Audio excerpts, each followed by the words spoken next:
Salut YouTube, vous êtes avec Melky de French Runner et je vous propose de m'accompagner du coup dans un react à la dernière vidéo podcast de Wordco et aux nombreux changements qu'ils ont apportés aux cartes. Selon moi, je pense que tout était planifié et que ça rentre du coup dans leur projet de faire en sorte que le jeu n'ait pas sa méta résolue avant qu'il arrive. Mais vous nous connaissez les gars, nous on lâche rien, on sera dessus et la méta elle sera résolue avant que le jeu y sorte.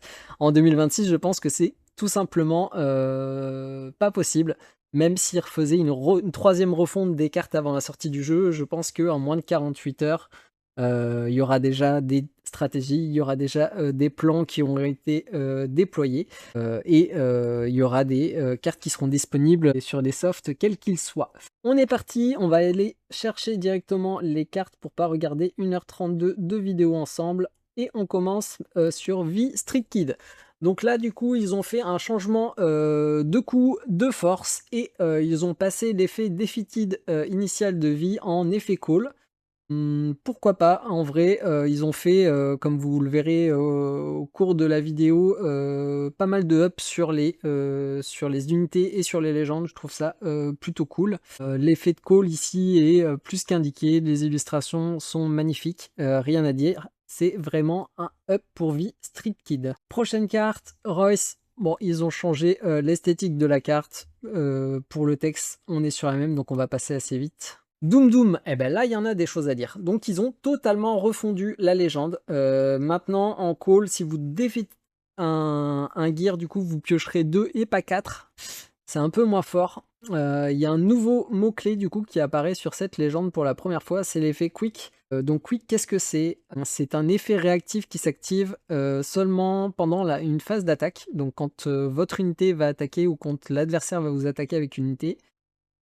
Quick, c'est une capacité qui demande toujours un coût supplémentaire. Donc le plus faible des coûts supplémentaires, ça va être juste d'incliner la légende pour faire un effet. Mais souvent, vous avez un coût en plus à payer en edit.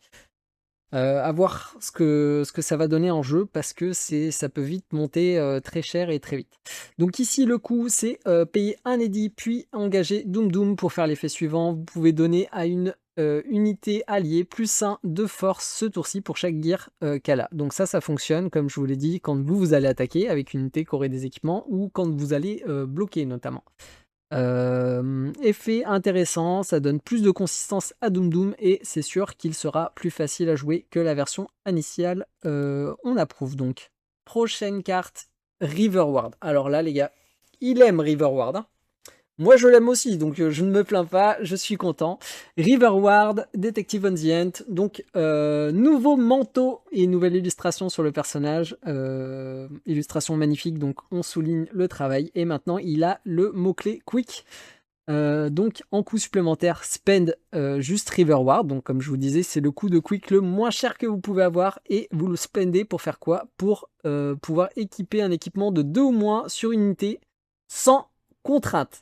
Avant, du coup, il y avait la contrainte enfin la restriction de l'unité ne devait pas porter d'équipement. Maintenant, on s'en fiche, on peut y aller. Si elle a un équipement ou 2 ou 3, on peut toujours lui en rajouter, c'est cool. En plus de ça, elle a l'effet permanent suivant. Quand une unité équipée allié et envoyé au cimetière, vous pouvez opt 2 tout simplement. Donc vous regardez les 2 premières cartes de votre deck, vous en mettez une dans votre main et l'autre dans votre trash. Ça alimente toutes les combos que vous pouvez faire avec des cartes qui récupèrent des cartes dans les cimetières. Ça c'est de la bonne les gars, j'approuve 150%, je vois pas de raison de ne pas jouer cette carte. La version initiale était déjà très forte et bien balance, là il nous donne encore plus, donc bah on dit oui, hein. On va faire de la belle magie. Next one. Goro Takemura, pareil, nouvelle illustration pour la légende verte.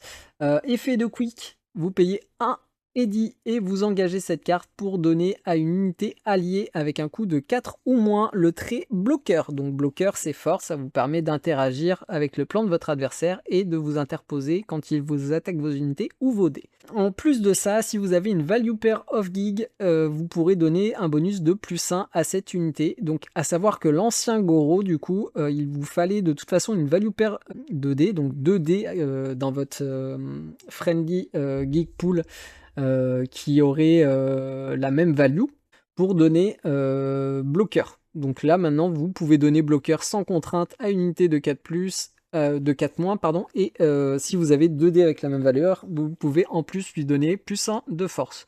Le changement est cool, rend la carte meilleure, c'est chouette. En plus de ça, quand vous avez une unité alliée qui va utiliser le mot-clé bloqueur, vous allez pouvoir défausser, et si vous le faites, vous piochez une carte. Rien à dire pour moi, la carte est mieux balance qu'avant. Maintenant, est-ce qu'elle sera vraiment plus forte? Je sais pas. Moi avant j'étais relativement chaud sur le Vengeful Bodyguard et j'ai déchanté vite. J'ai tendance à préférer l'autre Goron, moi perso. Maintenant, c'est marqué piocher. C'est marqué qu'on peut faire de la magie et filtrer le dessus de notre deck, donc pourquoi pas, pourquoi pas. C'est peut-être pour un deck très défensif, à voir. Next one. Qu'est-ce qu'on a d'autre? Parce qu'on a un paquet, les gars, à voir. Hein. Padam Palmer, Nomade Cavalry. Alors là, il y avait beaucoup de gens qui criaient au scandale et du coup, on vous a écouté et c'est plutôt une bonne nouvelle pour la santé du jeu. Maintenant, Padam Palmer, du coup, vous devez payer 2 pour l'engager. Donc vous payez techniquement 2 plus engager Panam, donc 3 pour envoyer un gear qui serait sur Panam sur une autre unité, ça vous permet de la détaper. Donc à noter que c'est pas un effet de quick, donc là c'est un effet qui se fera en réaction après une attaque. Du coup, vous n'aurez pas le bonus de force de l'équipement pendant votre attaque, donc ça c'est assez important pour être signalé. Maintenant, moi les gars, perso, tous les jours je paye 3 pour faire l'effet de Paname, c'est trop fort. Donc ils ont mis une limite très très bien, mais ça va pas m'empêcher de jouer de la carte, d'autant plus que maintenant elle a un effet permanent en plus. À la fin de votre tour, si vous avez une combinaison d'unités légendes d'une somme qui atteint 5, donc admettons 3 légendes, 2 unités qui porteraient un équipement, vous allez pouvoir les ready en fin de tour. Et ça va vous permettre quoi? Ça va vous permettre de faire de la magie avec des légendes qui auraient du quick, ça va vous permettre d'avoir du mana pour jouer des sorts qui auraient du quick, bref, d'être plus interactif avec l'adversaire. Et l'interaction, nous, on aime ça, donc on valide. Prochaine carte, Hal Cunningham. Alors, Hal Cunningham, alors là, ils ont changé du coup l'illustration qui est magnifique et maintenant elle a 2 effets que vous ne pourrez pas faire en même temps puisque elle vous demande, enfin les 2 effets vous demandent de spend Alt. Premier effet, donc vous pouvez incliner Alt pour faire l'effet suivant. Le prochain programme que vous jouerez ce tour-ci vous coûtera -1 pour chaque dé que vous avez dans votre Friendly Geek Pool d'une valeur de 1, jusqu'à un minimum de réduction qui vous obligera à payer au moins 1 pour jouer votre sort. Donc ça c'est assez fort, de toute façon dès qu'il s'est marqué réduire sur une carte, vous pouvez être sûr qu'on va pouvoir faire des choses et que ça peut ouvrir des dingueries. Maintenant il va quand même falloir beaucoup de dés à 1.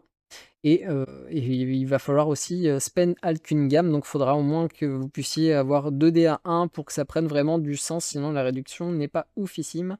Deuxième effet, vous pouvez payer un Eddy et spend Hal Cunningham, donc payer 2 techniquement pour pouvoir jouer un programme de votre trash. À savoir que maintenant vous devez payer le coup, on ne fait plus la belle magie comme Alt qu'on pouvait sacrifier avant.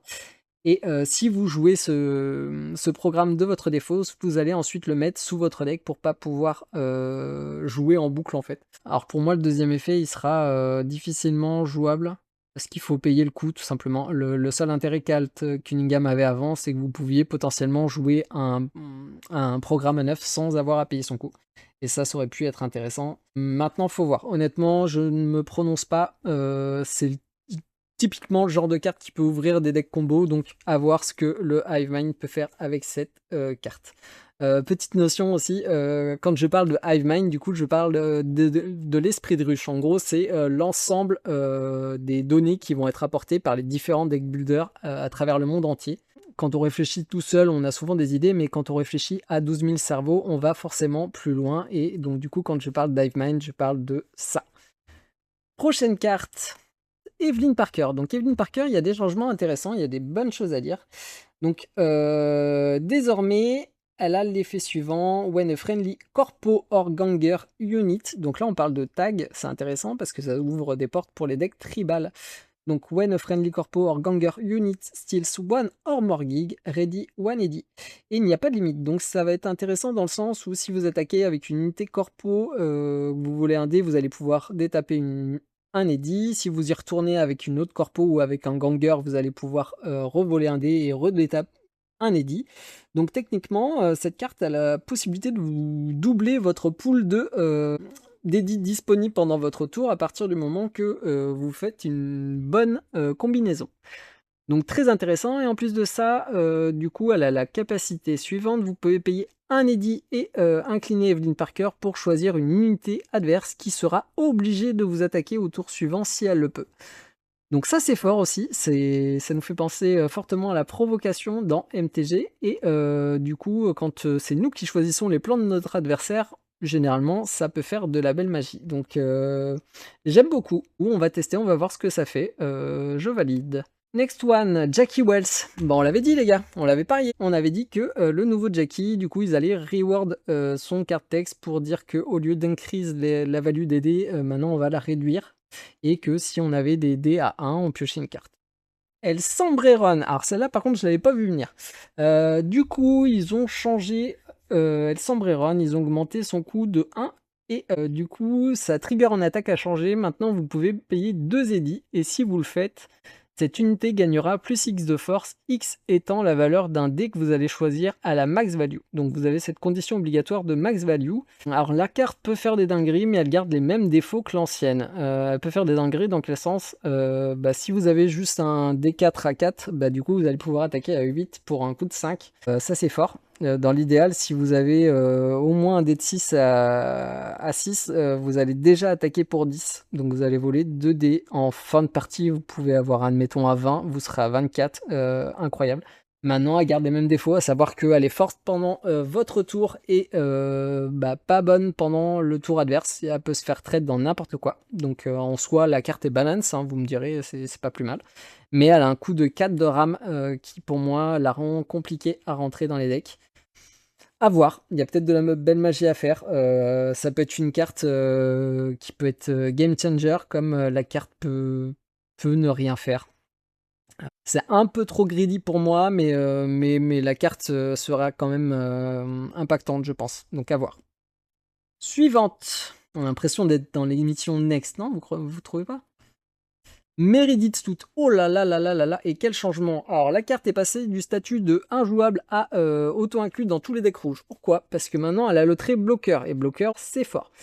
Et cette unité a plus 2 de force quand elle combat des légendes. Donc ça, en soi, c'est un très bon effet, mais ça va pas être impactant. Pourquoi? Parce que elle a 5 de force seulement, Meredith, et du coup, si vous rajoutez les plus 2, elle sera à 7. Or, les légendes qu'on va jouer qui vont avoir Go Solo vont avoir 8 ou plus de force. On pense à Vi, on pense à Goro. Bref, je pense pas que ce changement-là soit très impactant, sauf si vous avez un équipement sur Meredith, bien sûr. Et enfin, du coup, when a rival adjust or swap one or more friendly gig, you may add a card from your trash to your hand. Donc ça, c'est une réponse directe qui va être méta-dépendant, mais les verts et bleus vont forcément faire de la magie. On voit que jaune aussi va faire de la magie, donc pourquoi pas l'intégrer, hein, juste parce que ça coûte 4, ça a 5 de force plus, et c'est marqué bloqueur. Donc la carte maintenant n'a plus de défaut, il n'y a pas de raison de ne pas la mettre dans les decks. Et en plus de ça, il y a 3 chances sur 4 de pouvoir récupérer des cartes de notre défausse. Bref, on approuve 150%, on la met dans les decks rooms. Kerry Orodin, c'était pas assez fort apparemment, donc ils ont décidé de la rendre un petit peu mieux. Donc Kerry Orodin maintenant il a 5 de force au lieu de 3. Ce qui rend le Royce obsolète en soi, qu'ils ont révélé il y a 2 semaines. Et qu'est-ce qu'il nous dit, notre bon Kerry? Il nous dit que maintenant, vous n'aurez pas forcément besoin d'avoir un gig à la max value, mais il vous faudra un dé à 8+, pour piocher une carte. Donc, techniquement, c'est plus facile à faire. La carte était forte avant, je vois pas pourquoi elle ne serait pas jouée maintenant qu'elle est mieux. Autre carte qui est mieux, Hanako Arasaka. Donc maintenant, elle vous coûte plus 1 à jouer, mais elle a 1 de force. Et ce 1 de force, il est important parce que il va vous permettre d'attaquer directement avec Hanako pour aller chercher un dé. Sinon, elle garde le même effet, à savoir vous allez pouvoir révéler les 4 premières cartes de votre deck, choisir une carte qui aurait une carte ou plus, dont la value serait égale à un des dés qui est présent dans votre Friendly Geek Pool. Et avant, vous trashiez le reste. Maintenant, vous allez le mettre en dessous. C'est la seule différence qu'ils ont fait. Le changement le plus significatif, bien sûr, c'est son increase de cost de plus 1 pour une force de 1 qui vous permettra d'attaquer sans avoir à faire de la magie. Hanako était forte avant, maintenant elle coûte un de plus, mais je vois pas de raison pourquoi on ne la jouerait pas. La possibilité de piocher 4 pendant un tour, c'est juste trop fort. Bref, on l'a joué, on va encore la jouer. Alors, une qui prend cher pour moi, c'est Caliber. Alors, pourquoi elle prend cher? Parce que elle baisse de 6 à 5. Et donc, du coup, ce qui est intéressant avec les unités à 6 et plus, c'est que c'est plus facile techniquement de les faire passer du coup au breakpoint de 10. Maintenant, ça va être un petit peu plus compliqué et on reviendra dessus d'ailleurs sur une prochaine carte. Mais maintenant, elle a une trigger on play, donc quand vous déployez cette unité sur le field, vous pouvez defeat a rival unit with cost 2 or less. Donc on pense à Corpo Security, on pense du coup à Evelyn Parker en bleu, bref ça peut faire des choses. Après le spot 2 ou moins c'est pas forcément le plus fort, 3 ou moins ça aurait été plus intéressant, mais on peut pas tout avoir, surtout qu'on garde l'effet defeated. Donc moins intéressante maintenant, maintenant à coup de 2 de rame jaune. Donc on va voir ce qu'on va en faire. Après 5 pour 5, c'est pas dégueulasse pour 2 effets. Hein. Donc la combo principale du coup c'était Caliber avec Gorilla Arm. Je passe sur Adam Smasher, ils ont juste fait un changement cosmétique. On y reviendra juste après Gorilla quand même, parce que je sais que vous aimez les bonnes cartes, et puis tout le monde aime les bonnes cartes. Donc, Gorilla Arm, qu'est-ce qui change du coup? Principalement sa force qui passe de plus 4 à plus 3, ce qui la faisait fonctionner avec Caliber, parce que du coup, Caliber passait de 6 à 10, là maintenant il passerait de 5 à 8, ce qui est beaucoup moins fort. Maintenant, ils ont aussi changé l'effet, là où avant, quand vous voliez un dé supplémentaire, vous pouviez voler un autre dé avec le même nombre de faces. Maintenant, vous pouvez, la première fois que vous allez attaquer pour voler un dé, vous allez pouvoir choisir un dé dont la value n'est pas présente dans votre Friendly Geek Pool. Ce qui fait que la carte est plus impactante en milieu de game, moins impactante en late game. 4 pour plus 3. Je suis pas convaincu qu'elle prenne autant de place qu'avant. On revient vite fait pour la Dame Smasher, pour ceux qui aiment les belles cartes. Vous avez vu, ils ont changé Lulu. Elle est classe, très graphique. Belle illustration by Dardo Studios. Prochaine carte. After Party at Lizzie's. Hop, on va bouger la petite caméra. Désolé. Burza.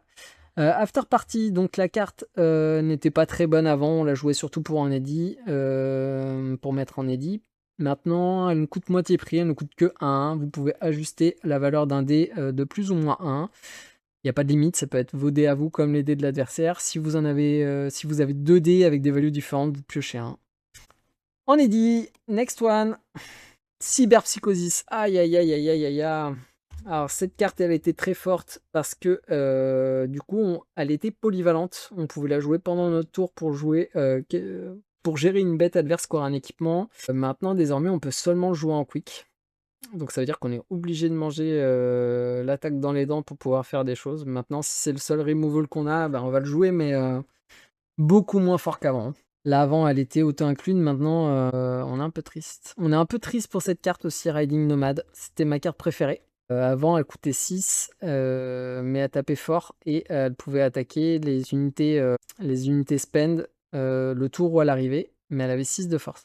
Maintenant, elle nous coûte 5 pour 4 de force et elle a un nouveau mot-clé, Adrénaline, qui en gros bypass le mal d'invocation en attaque. Donc maintenant, elle peut attaquer soit les dés, soit les unités.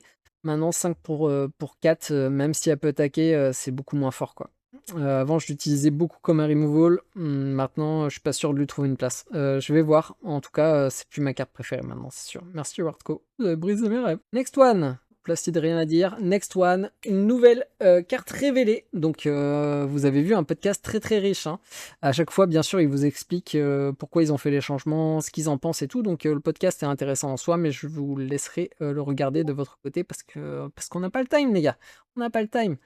Vous nous connaissez, nous, on va toujours plus loin, on sort des vidéos chaque semaine et aussi si notre contenu vous intéresse, n'hésitez pas à vous abonner, à laisser votre meilleur pouce en l'air et à commenter mes choix, pourquoi pas, on peut débattre dans la bonne ambiance et la bonne humeur, on regarde tous vos commentaires et on essaie d'y répondre autant que possible. On revient sur notre carte, Vrace Marauder, unité vert, 5 de coups, 4 de force, 2 de rame. Elle porte les tags Ganger, Nomade et Raffenschiv. Donc ça c'est tout nouveau, on ne connaissait pas. Ça doit être un nouveau gang. When this unit steals a gig, ready another friendly unit with power equal to the gig value. Alors là, c'est un peu compliqué. En gros, quand cette unité va voler un dé, il n'y a pas de limite, donc si elle vole 2 dés, vous allez doubler la capacité suivante. Vous allez pouvoir détaper une friendly unit. Donc là, sur le papier, on se dit, bah, c'est marqué détaper, c'est broken. Donc vous allez pouvoir détaper une unité alliée avec une power equal to the gig's value. Ah, là, ça devient compliqué. Ça veut dire que vous allez pouvoir détaper une unité qui aurait une force égale à la value du dé que vous allez voler. Donc ça vous demande de faire de la magie. Donc c'est possible avec Peace Offering, c'est possible avec différentes cartes. Maintenant, c'est compliqué à mettre en place. Et à partir du moment qu'il vous faut Bobby plus Michel et qu'il faut qu'il fasse beau dehors et que l'adversaire ne regarde pas ce que vous faites pour pouvoir faire de la belle magie, pour moi, ça rend la carte injouable. Donc à voir, peut-être que Livemind va réussir à faire des trucs, peut-être que je vais réussir à mettre des choses en place. Mais pour moi, la carte, elle est trop conditionnelle pour être compétitivement viable. Mais j'espère me tromper. C'est tout pour aujourd'hui, j'espère que ça vous aura plu, et je vous dis à bientôt pour des nouvelles vidéos. Bon run à vous, c'était Melky, ciao ciao.